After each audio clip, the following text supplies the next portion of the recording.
ای جان تو به دنبال کبر در مزن، از بهر غرور آدمی سر مزن.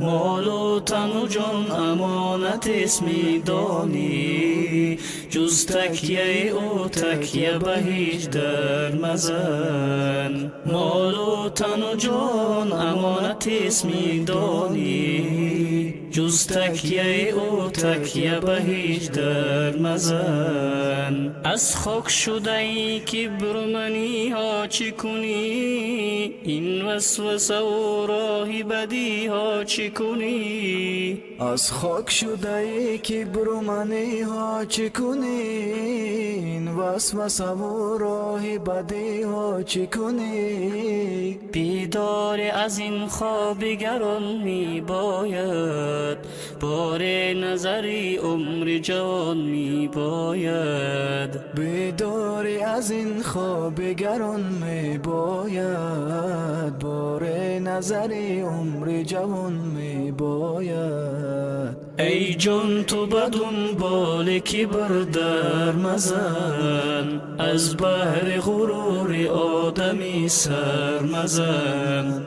ای جان تو به دنبال کبر در مزن، از بهر غرور آدمی سر مزن. مال و تن و جان امانت است میدانی، جز تکیه او تکیه به هیچ در مزن. مال و تن و جان امانت است میدانی، جز تکیه او تکیه به هیچ در مزن. از قطره آب شده این جسم پدید، این باد غرور تو چرا سخت وزید. از قطره آب شده این جسم پدید، این باد غرور تو چرا سخت وزید. یاد از خطا کن و فریاد بزن، این عالم فانی را برباد بزن. یاد از خطا کن و فریاد بزن، این عالمی هستی را برباد بزن.